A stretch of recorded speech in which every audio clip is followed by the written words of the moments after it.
primarily on Zoom and YouTube, so behave yourselves. I am going to take attendance.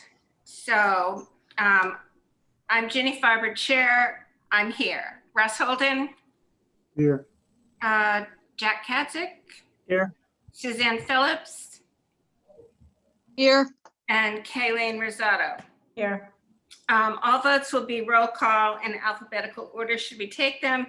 Members of the public are currently muted. I will open the meeting to public comment after each item of new business. If there is any public with us, please identify yourselves when speaking. Welcome, everybody. It's been a long time. It's been 6 months and 2 weeks, I think, since we met. So it's nice to see you all. And we're going to use this meeting today to sort of regroup and get going again. So a little review and just bring us all up to date. So the first item of new business is review allowed and prohibited uses for the conservation property from the members list that we all submitted in the last 6 months. So yeah. John, do you want to talk about that? Absolutely. Thank you, Ginny, and good to see everyone again. Glad you're all doing well and hanging in there. So I got probably initial emails and then I circled back. So I apologize if I hit you up twice to get a list or your thoughts from April? Oh, March. So, but I did reach out and talk to everyone. You guys have the correspondence just as background information. Some were lists, some had like other thoughts, and Phil, who's representing a committee, had detailed thoughts. But the goal is try to like get a list of potential uses for the property down. So I did that. And so I kind of gleaned from all your correspondence the potential uses. I tell you, like, no one gave me a prohibited use. Someone could have thrown a softball in there, but I didn't get any. So I'm going to share my screen, show you what I did get. And what I got was, looks like about 23. So I'm just going to run them down real quick, Ginny. Yeah, sure. You can't read this, so I'll just speak to them. But I put them, I was going to do this matrix allowed, not allowed, but everything that anyone mentioned is allowed. There are a couple of what I'll call provisos that go along with this list. And I didn't circulate this because I just did it today, but I'll just hit those provisos as I go down the list. But everything that anyone kind of brainstormed about does seem to be allowed. So, and like the reason why we're doing these will be, we would recommend, ultimately we have to make recommendations to the Conservation Commission on the future land management of the property. So any of these, and we could rank these maybe, I don't know where this is going after today, but we might be able to rank them or drop a few out and make few priority one or whatever. So, but to start off the list, it's alphabetical. So additional off-street parking bubbled up to the top. But parking was in a few of the correspondence I got. So parking is an allowed use on the property, and the guidance we get on parking I've circulated in the past. It should be modest parking for the use and enjoyment of the conservation property. Obviously, we have an adjacent town landing that might also serve and could serve. So that was an allowed use. And the second column of this came along with some of these uses. I called it whether it's building dependent or not. So creating parking on the site is not dependent on the building at 141. Aquaculture and shellfish propagation is an allowed use. I thought it was building dependent, but it may not be building dependent as I read the Shellfish and Waterways Committee's ideas. They talked about floating systems. So this is an allowed use, the propagation, and that would probably be provided that it feeds a recreational shellfishing program for residents. So tying it to the open space and recreation, tying it to the open space and recreation kind of purchase. Beaching, a beach or beaching allowed, not building dependent. Bike racks, absolutely allowed, not building dependent. Bird watching, absolutely allowed and not building dependent. Boating instruction classes, I put allowed with a proviso. I think that would be provided that there's some type of recreational boating, tying it to the purchase of the property for open space and recreation. And that seemed to be building dependent because they wanted to use the building for the classes, or the concept was to maybe utilize a building or even a portion of the building for the classes. So that would be perhaps a little bit tied to the building, perhaps building dependent. Coastal resiliency projects. I know you guys followed along with this, but this concept of coastal resiliency, or these environmental projects that are happening around the coastline in order to provide storm damage resiliency or storm damage prevention upland adjacent to the coast. So we have a project that's been kind of conceived for a piece of the salt marsh here. Don't know if it's going forward. It was presented to the CONSCOM as a concept. It was supported. The general, and I think you've all seen this. Ginny sent it around as information right at the beginning of the state of emergency. And CONSCOM discussed this perhaps a month into the state of emergency. And the concept was to elevate or try to elevate a section of low marsh adjacent to the landing portion of the parking lot. It's physically, the low marsh is physically on the conservation property on 141 Portanimicut Road. The concept was to work the low marsh to try to provide it an ability to grow higher and provide additional storm damage prevention to the parking lot and landing and road. And that's kind of the foundational concept behind these coastal resiliency projects. So that's a project that CONSCOM is interested in doing. It can do it on conservation land, absolutely. It's not building dependent. I don't know if it's going forward into design and permitting, but as we track it, we wanted to make sure the task force is aware of it. I think it's going to go forward with a Conservation Commission only because it's really not, I don't think, going to hinder anything the task force is going to be making recommendations on. That is the upland, the beach, the dinghy storage. The project concept was really limited to that low marsh area. Okay. So John, that's a lot about that. is this a good time to just mention what's going on with the dredge committee, or should we wait on that? I mean, I could touch on it briefly, but the dredge committee is obviously studying maintenance dredging in a number of existing navigational channels in Pleasant Bay. One of them is the channel into Pawa Pond. The concept behind the coastal resiliency project in building the marsh elevation is a concept that could potentially utilize some dredge spoils to build the elevation in the salt marsh. But it's in a magnitude of 4 inches.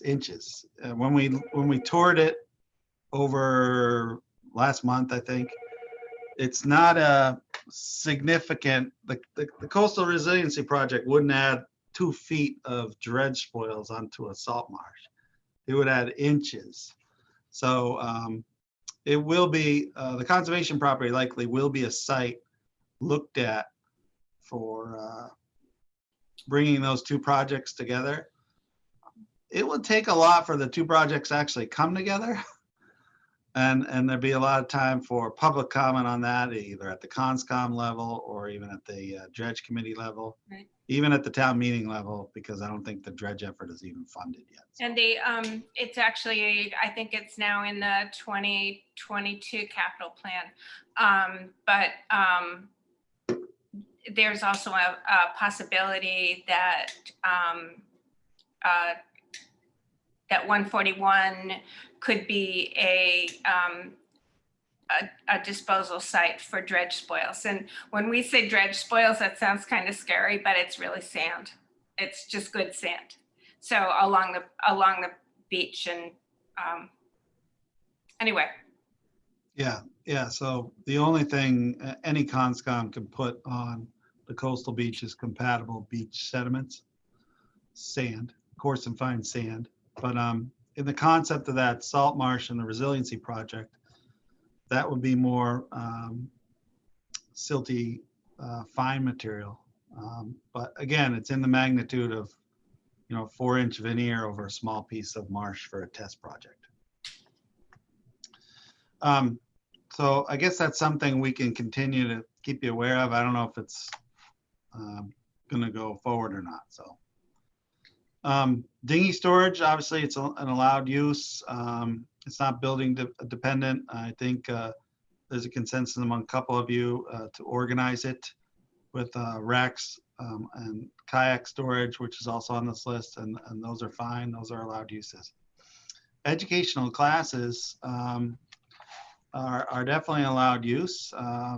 They would probably be wise to have some type of conservation nexus, whether it's an environmental education on flora and fauna or coastal processes, or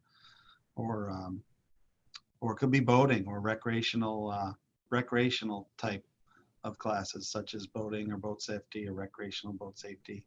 Recreational shellfishing was even mentioned. That's further on down the list again. Fishing is an allowed use, and that's fishing from shore, I assume. Kayak storage is an allowed use. Both of those are not building dependent. Kayaking is obviously an allowed use. Paddling is a passive recreation, absolutely allowed.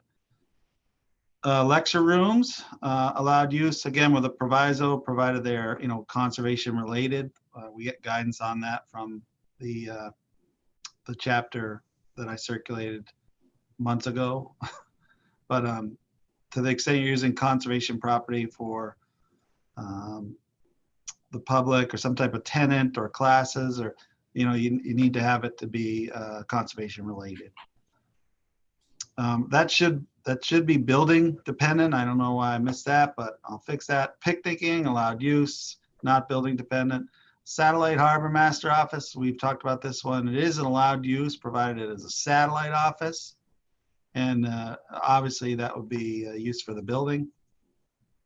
Scenic viewing, absolutely allowed use, not necessarily building dependent, although a couple of concepts by more than one of you would explore a kind of an alternative or a scenario where the foundation would be capped, and that could provide a scenic platform of some sort. Shellfish propagation, an allowed use, may or may not be building dependent, as I kind of hit on before. It should be for development of seed that I think feeds the recreational program. I do think there would need to be a nexus towards recreation for propagating the shellfish. So you wouldn't want to grow out seed to be sold commercially or to a commercial grower. It would be more of a site, I think, where you could propagate shellfish for distribution for recreational harvest. Shellfishing classes were mentioned, and again, provided they're recreational shellfishing classes, absolutely. And that's something that would seem to require the building or make use of the building as it was proposed. And then storage is an allowed use for, again, recreational boating and paddling type stuff. If you want to use the building for that, in this concept, that was a building dependent concept. Swimming's allowed. Proviso there would be whether you wanted to elevate it to a bathing beach status or not.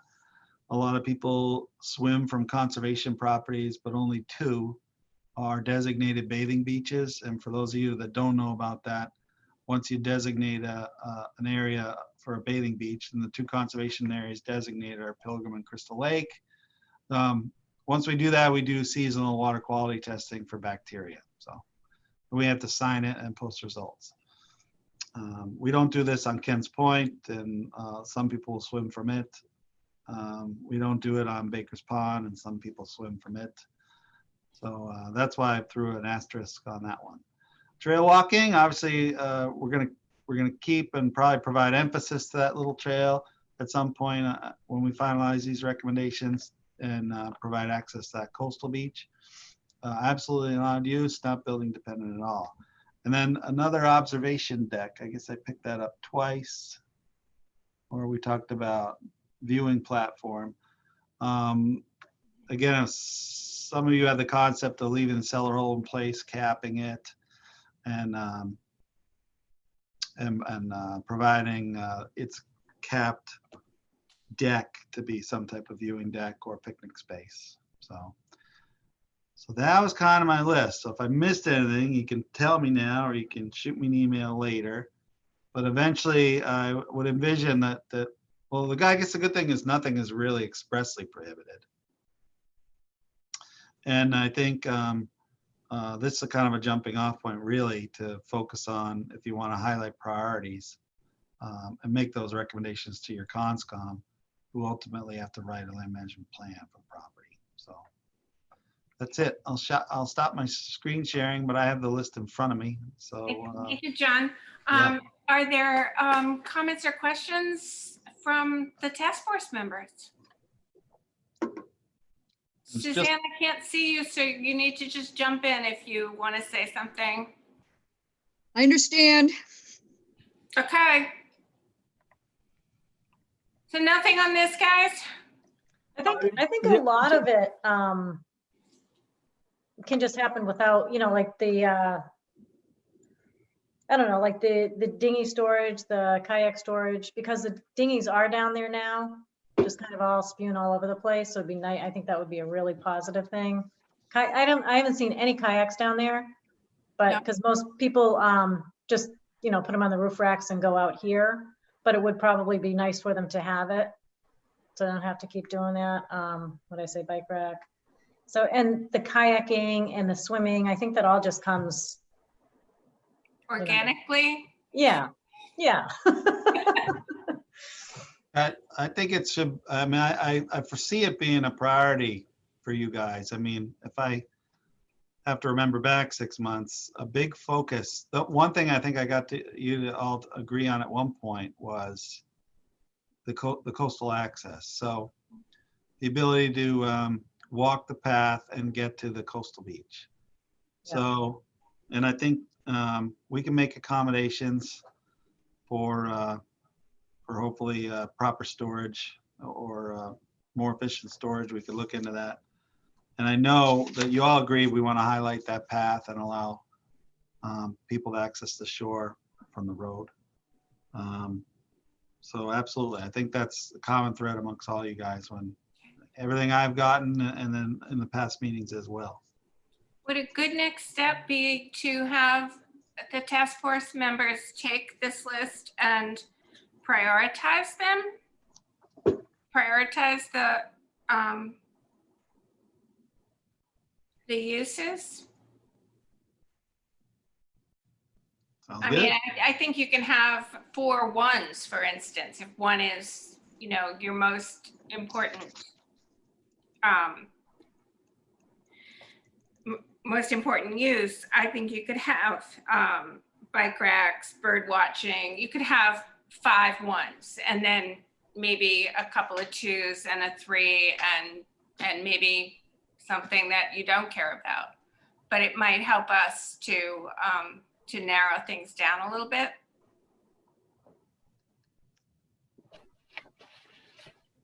I'm not seeing overwhelming enthusiasm for the idea. No, I think that's a good idea. I think that's a good idea to prioritize them and get them back to John or the group.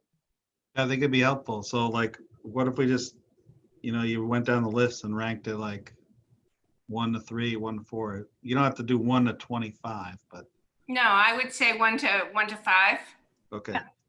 1 to 5, and any numbers of 1s or 5s, you know?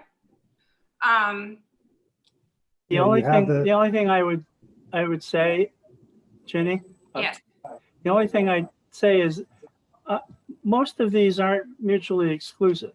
I mean, right, that's why I'm saying you could have several 1s. so you could have 25 ones. You could, maybe everything's important. Okay. Yeah. Russ, you were gonna say? No, I was going to say, you have the chart as John set it up, and you have the column for building inclusive, et cetera, and then the column we could put the scores on, the 1 through 5. Mhm. I think what we're looking at is, the main thing is, are we going to keep the building or get rid of the building? And that's where the score is going to help us determine the value of the building. Right, and what we might be able to do after that, I'm just brainstorming at this point, but for instance, you know, what would we need to do that? So dinghy storage, we would need a designated place to store the dinghies and maybe get them up off the ground or have them be seasonal or whatever. I mean, Russ, in your fabulous alternatives analysis, you thank you for doing that. It talked about moving dinghy storage and having it in one area where it was off the beach and out of the marsh, which is really important. But, you know, what do we need to do? Well, we probably don't need to make much of an investment. It's just a matter of designating the spot and getting people to comply. Shellfish propagation, what do we need? So maybe once we prioritize, we could then look and see what's going to cost us money, what's going to, you know, where do we want to put the resources, and start to just hone things down that way. That's a good idea. You'd have the cost factor, and then you'd have the labor, so as the street. Yeah, and long-term the maintenance. development, Yeah, Maintenance, et cetera. yeah. What would it take to keep this going? Yep. Yeah. Yeah. So if you guys are okay with that,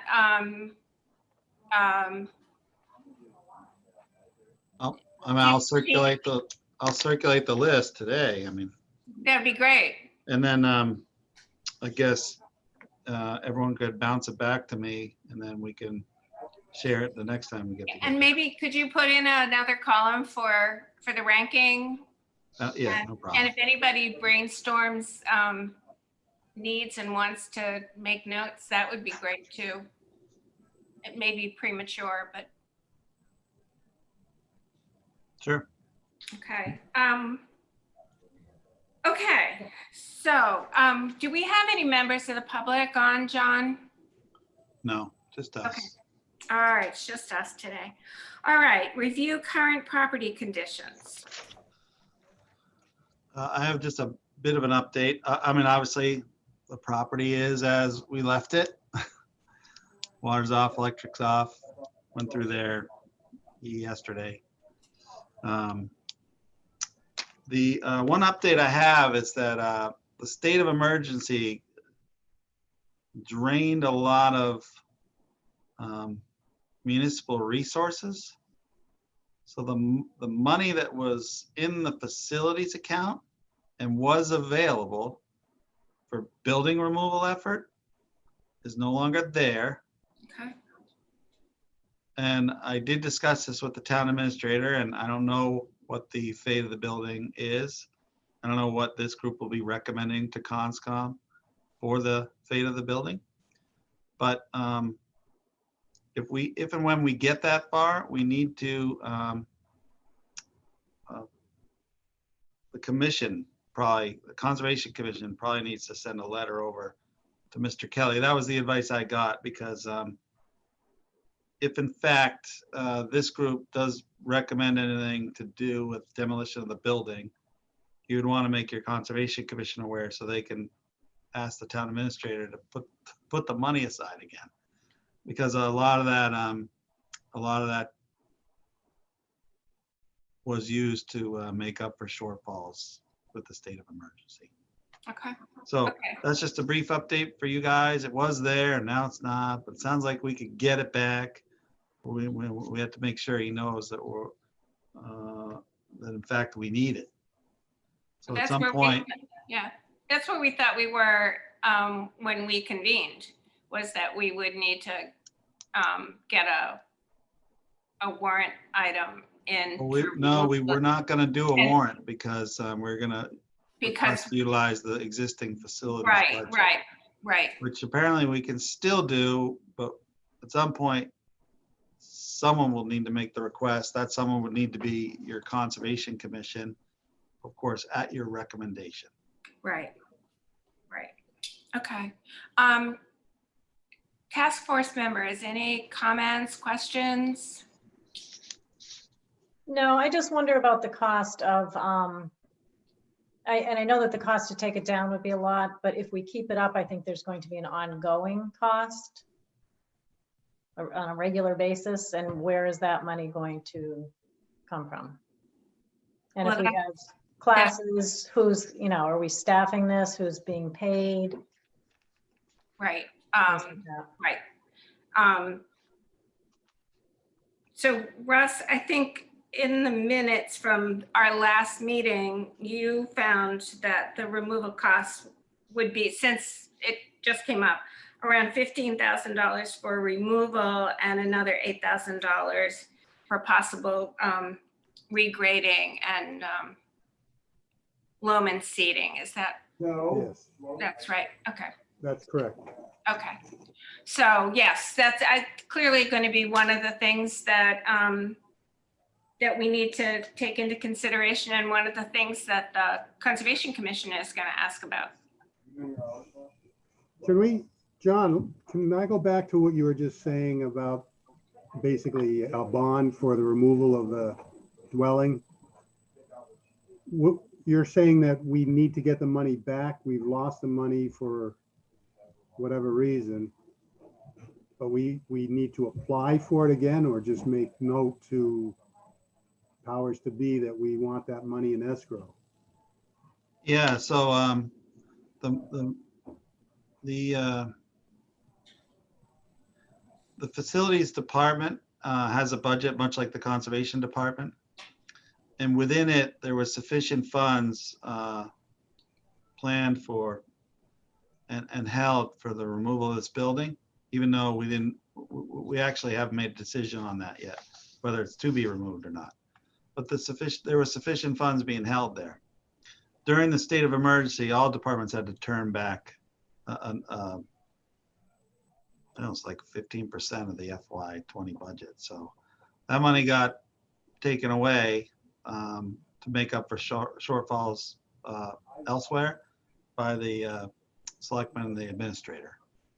And I know they're still experiencing shortfalls with the meals tax and all that stuff. So we have to make the need known, Russ, is what the commission would need to do, so that the budget needs were well known and can be accommodated. Obviously, we have we're in FY21, right? I always get that wrong. I think so. Thanks to our outside town meeting held this summer. So we just need to make the need known as soon as we know the need. Does that make sense? Yes. The needs are many, the money is not.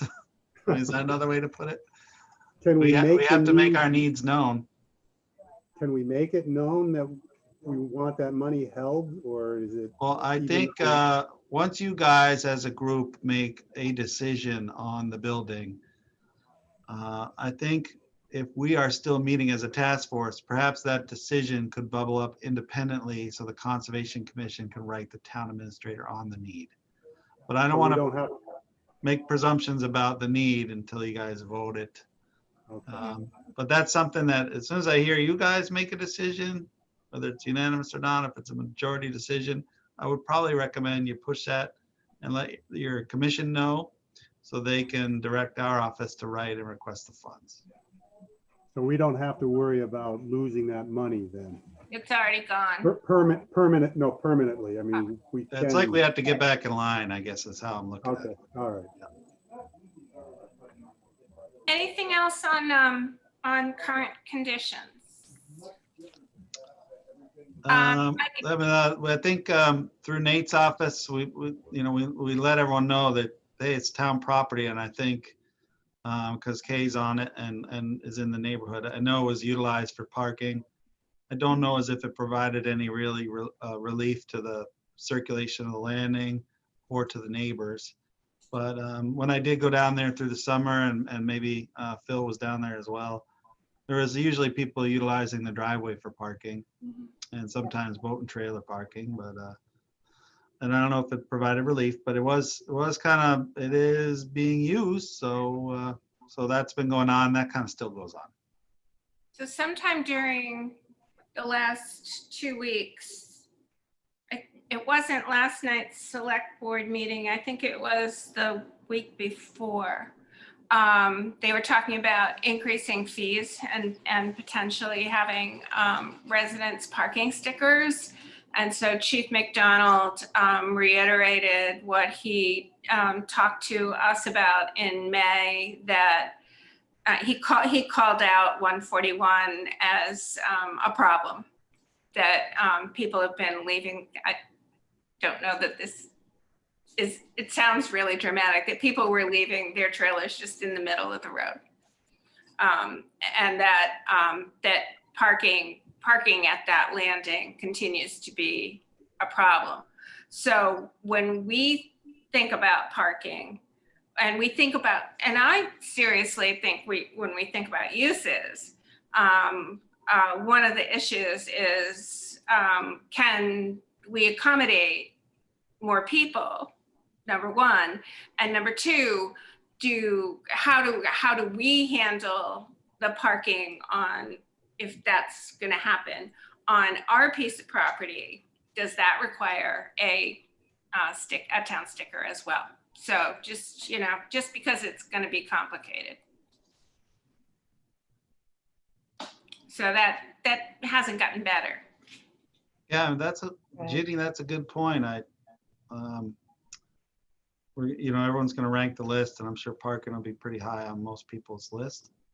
But yeah, you can make recommendations on whether you feel it should be restricted to residents only. I do believe the Conscom has the latitude. There was no state funds accepted for the purchase of the property. It was purchased with local receipts from the community preservation tax. So I think that can be something that you consider to recommend. Ginny, you're correct. The chief, and I'm well aware of it, the chief, slowly through last town meeting and maybe an upcoming town meeting, they're starting to put together a structure where they could provide some parking enforcement at municipal facilities. So that might be the landing, but it also could be conservation areas, provided that we want restrictions and enforcement of those restrictions. Currently there are none. It would be hard, I think, to have two different sets of rules, but my understanding was that we were going to have a warrant item that included a parking enforcement officer. But Yeah, I think that's right. So sooner rather than later. But again, that's one of those things that we need to think about. How's this going to work? It's funny, and maybe Kay can offer some perspective, but this is a landing that really is this is one that's used by the residents. It might be heavily used, but I'm not so sure it's heavily used from out of town like River Road is over my shoulder, but I think this is a lot of residents using this particular landing. And that's, of course, not our parcel, that's the adjacent parcel, but right. It puts stress on the conservation property. And totally off the topic, I was watching another earlier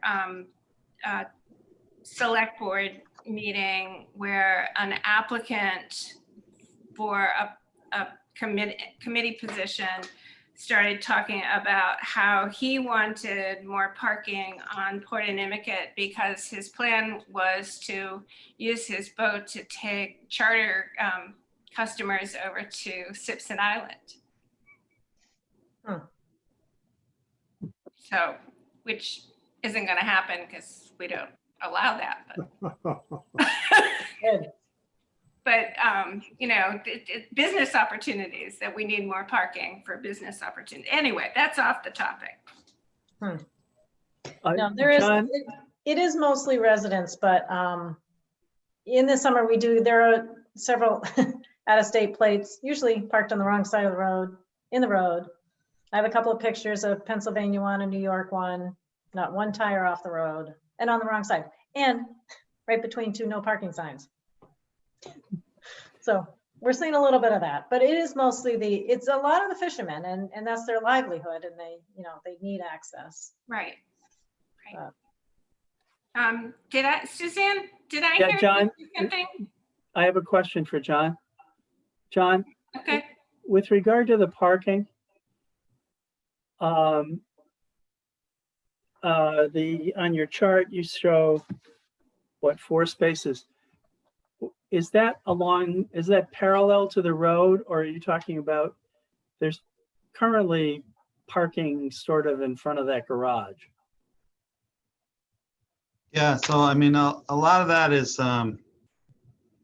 probably next level site planning, and we could do a little bit of that as a group, perhaps. And I kind of was making some notes because it just came up in the context of the dinghy storage. So maybe after we rank the potential uses, if you want to look at the site plan, even do a site visit, you know, where would you want to best recommend dinghy storage? Okay. Environmentally, I mean, you can make some obvious recommendations. You probably want to do that on a coastal beach and not within the marsh, and probably want to have some consideration how people are going to circulate on the property.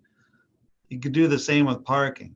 So after you rank the uses, if the building's going to stay, if the building's going to go, you might accommodate parking differently.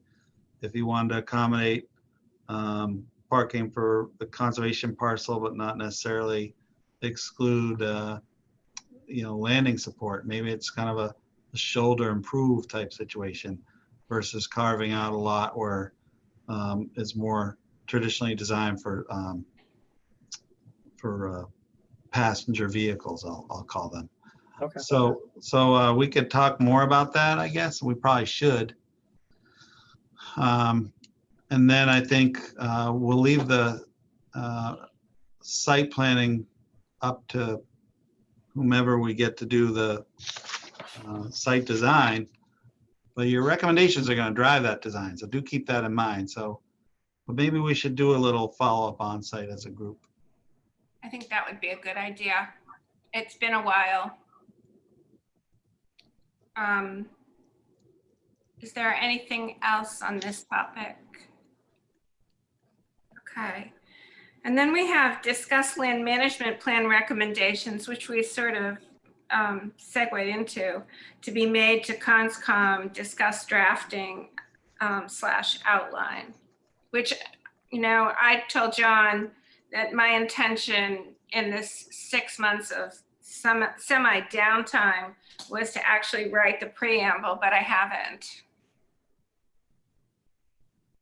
So maybe next week. But I think we've done a fairly good job of discussing next steps and recommendations. Now, I mean, we do, I guess, need to talk about prohibited uses, which we've done a little bit. I didn't really see anyone, like none of you mentioned any, you know, I was waiting for something silly, but I didn't really get any.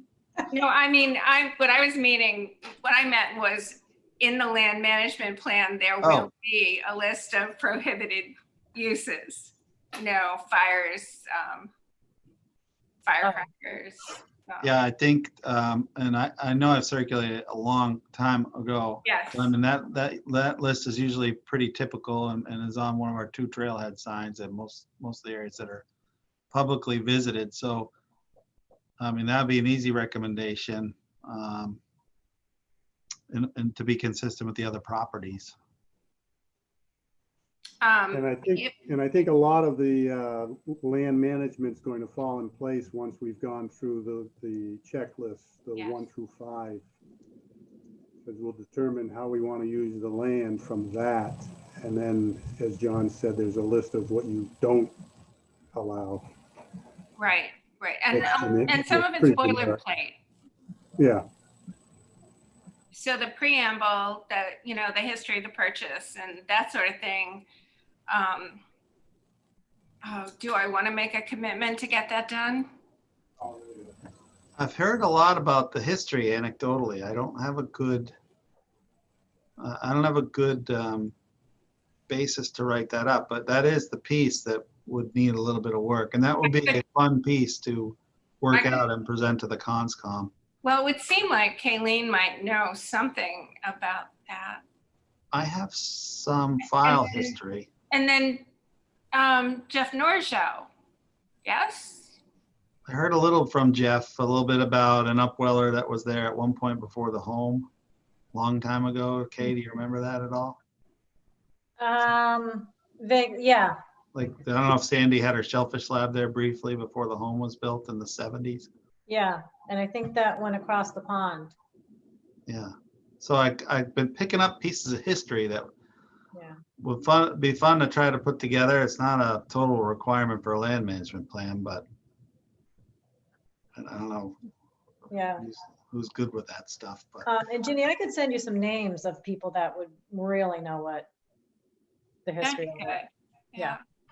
I remember Jeff talking about actually growing up back there. Yeah, he'll be a wealth of information. Wow. Raisha Heilman Ratio, yeah. will know everything. It'd be nice to have the history, but just the particulars of the purchase and all that. I mean, that's just a matter of pulling it together. yeah, that I can easily pull together. And then, but the narrative history write-up is really, just for put into context, kind of a half page usually that leads every land management plan. It's a legacy piece really that we would leave behind, so people understand what we know, and it could then go easily into the acquisition history that we have here.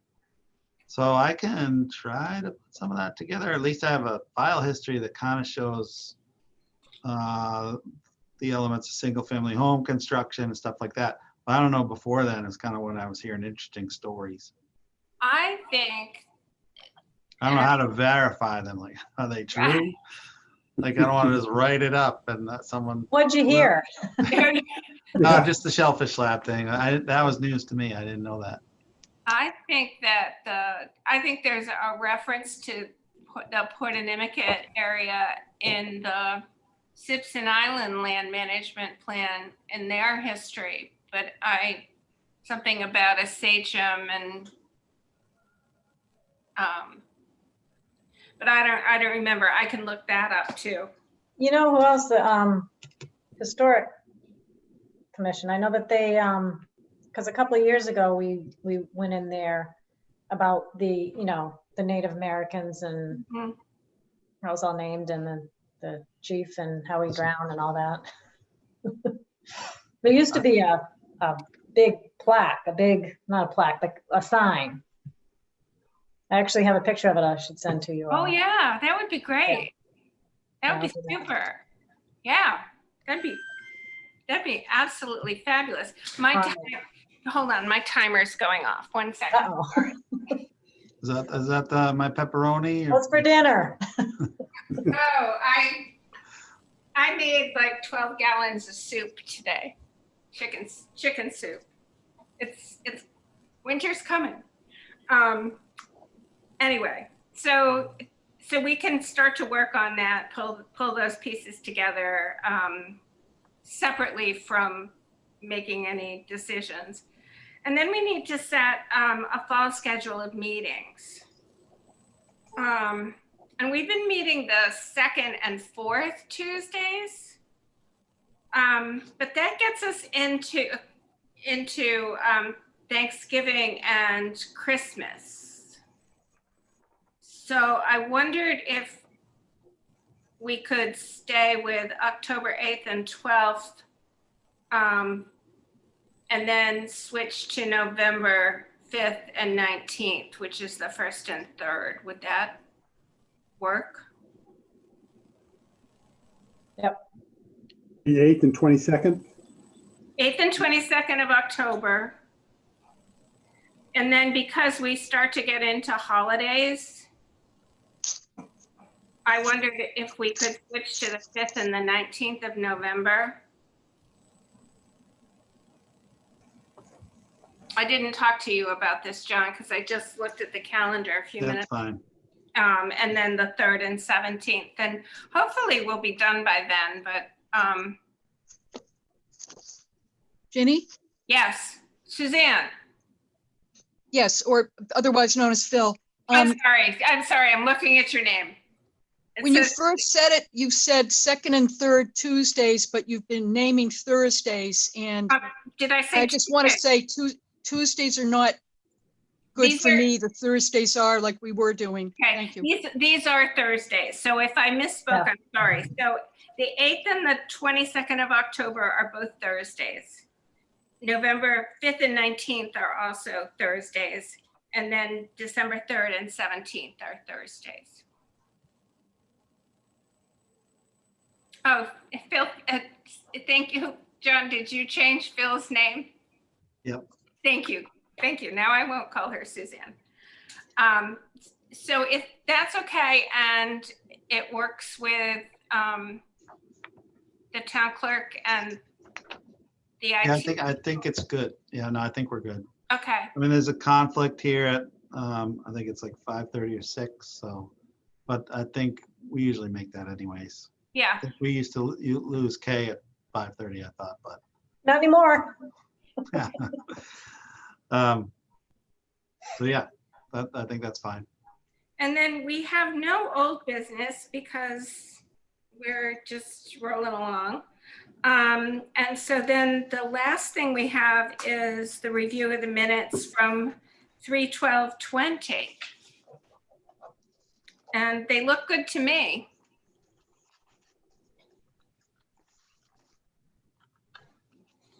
So if no one else has revisions, I would take a motion to approve. I so move. Okay.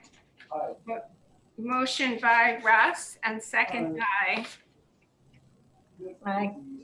I'll second if nobody did. yeah, Kayleen jumped in. Thank you, Phil. And so Ginny Farber, aye. Jack, That guy, Russ, Aye. Phil. Phil seconded it. Sorry. Aye. And Kayleen. So that's 5-0-0. Does anyone have anything else? If not, I'll take a motion to adjourn. But before you do that, so Yeah. when I send I'll send the list out. Please it'll just be Excel. Everyone I think is comfortable with that. If you're not, call me. And we could do it together if that's helpful. And then if you want to add stuff, you can, and you send it back and I'll make an amalgamation and circulate that in advance of the next meeting. And then we So can, is 1 high priority and 5 low, or is it the Yes. other way around? I'll Yeah. put some instructions on there. Yeah, we're gonna Oh, go with one will Yeah. be number one, One is highest first. priority. But I'll put a little instruction on the bottom of it and send it around. And it'll probably be at this hour, probably tomorrow. Okay, so I think I'm hearing two different things. I think I'm hearing we're gonna get the whole list and then we're rating it 1 to 5, or are we listing our priorities, 1, 2, 3, 4, 5, 6, 7, 8? You're gonna get the Excel sheet. It's gonna have another column on it. That's So, where, yeah, And we're so rating it. Where like you parking, Is parking a 1 for you, or is it a 5? Gotcha. Or it might be a 2 or 3. Okay. And my feeling is, feel free to make editorial comments, Okay. you know, on a separate sheet, or is there room on the Excel sheet for, Yeah, totally. And as you Comments? said, because I'll combine them all. And I think to Russ's point, that'll really start to drive. I mean, this will be the meat of your recommendations coming out of this group in your final report on how to use the property going forward to the commission. So the ranking will show a clear score of how these are all valued.